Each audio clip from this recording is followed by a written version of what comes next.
The mystery of the immortal Margarita. In a small provincial town, hidden among endless fields and forests, stood an old mansion with attic windows. Climbing roses hugged its walls, as if trying to hide the secrets kept inside. Here lived Margarita Andreevna, an extraordinary woman whose life was shrouded in mysteries just as tightly as her house was covered by blooming vines. Her age was a constant topic of gossip. Officially she was in her 70s, but those who had known her for decades insisted she looked exactly the same as she did in the early 20th century. Her bright blue, piercing eyes seemed bottomless, as if they could reflect entire eras. Though her hands were covered with fine wrinkles, they were still nimble enough to hold a needle for embroidery or flip through the pages of ancient books. Her once thick chestnut hair had turned silvery white, but retained its remarkable volume and shine. Neighbors often saw her strolling through her garden, where rare herbs and flowers grew, many of which couldn't be found anywhere else in the area. She paid special attention to some strange plants with purple leaves and golden flowers that never wilted. These plants were surrounded by rumors. Some said they brought good luck. Others believed they were the source of youth, while the superstitious whispered that these flowers contained ancient magic. Chapter 1. Shadows of the Past. Margarita was born in 1870 to a wealthy merchant. Her childhood was spent in luxury, but she always stood out from other children. She could sit for hours in the garden, talking to trees as if they responded to her. Her parents considered this a quirk, but didn't give it much thought. Until one evening she disappeared. It happened in 1887. 16-year-old. Margarita went into the woods to gather mushrooms and didn't return until late at night. When she was found, she was sitting on a glade, surrounded by a strange glow. In her hand was an ancient medallion, which she refused to give even to her parents. From that day on, her life changed. She began noticing things that had previously eluded her: the whisper of the wind foretelling a storm, the silent groan of trees being cut down, the looks of people hiding their true intentions. But the strangest thing was that time seemed to slow down for her. Years passed, but she hardly changed.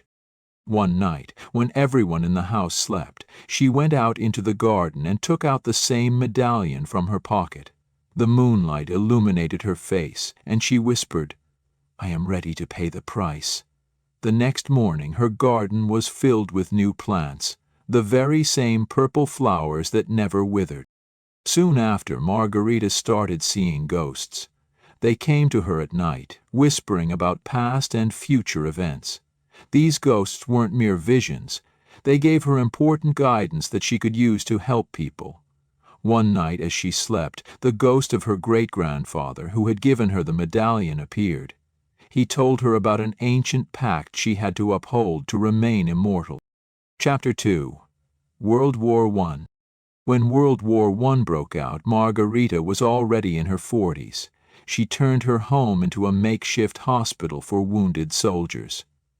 Her methods of treatment puzzled doctors.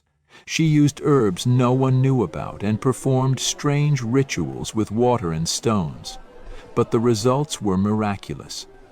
Many soldiers, whom doctors had given up on, miraculously recovered after her care. One night, when everyone in the house slept, she went out into the garden and took out the same medallion from her pocket. The moonlight illuminated her face, and she whispered, "I am ready to pay the price."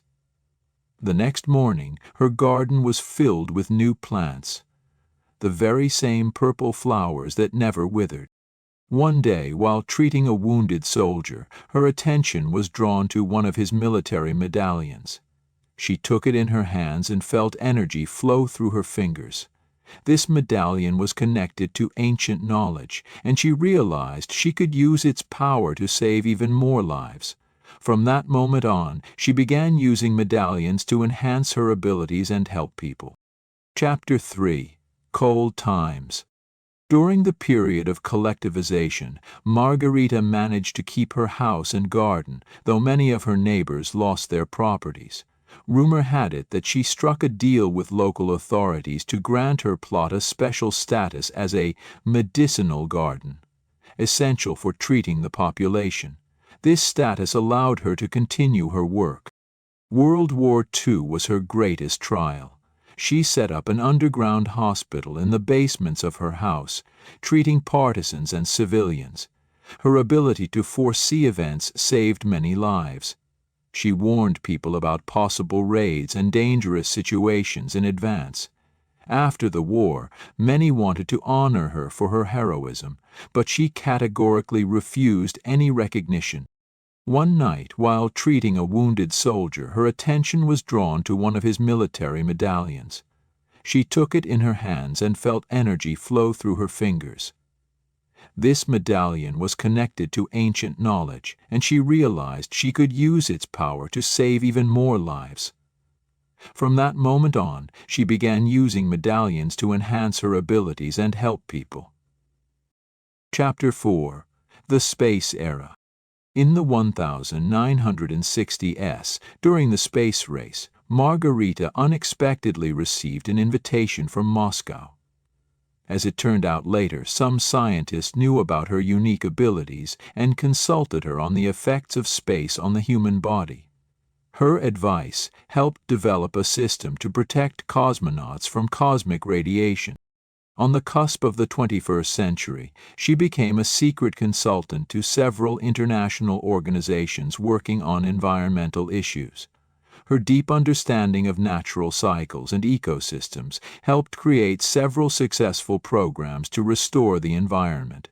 Thanks to her recommendations, several endangered species of plants and animals were saved from extinction. One night, while treating a wounded soldier, her attention was drawn to one of his military medallions. She took it in her hands and felt energy flow through her fingers. This medallion was connected to ancient knowledge, and she realized she could use its power to save even more lives. From that moment on, she began using medallions to enhance her abilities and help people. Chapter 5. The Final Act. When it was time to choose a successor, Margarita prepared Anna, a young journalist who had stumbled upon her secret. The power transfer ceremony took place on the night of the summer solstice. In addition to the traditional ritual at the ancient shrine, another ceremony occurred: the symbolic handing over of the key to a network of secret libraries scattered around the world. These libraries housed unique knowledge gathered over centuries of observation and research. After Margarita's departure, her legacy continued through her successor.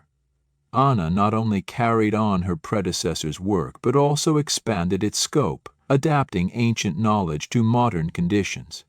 She established several scientific centers where traditional methods were combined with modern technology, opening new horizons in medicine and ecology. Epilogue. The story of Margarita Andreevna is not just about a person with an unusual fate. It's a story about how one person, possessing unique knowledge and abilities, can make the world a better place. Her influence spread far beyond the small town where she lived, touching countless lives and steering humanity toward a more harmonious path. The ancient chain of timekeepers continues to exist, connecting the past with the future through the hearts of those willing to dedicate themselves to serving humanity. And the town's legends about the mysterious long liver took on new life, leaving future generations with questions that might someday find answers.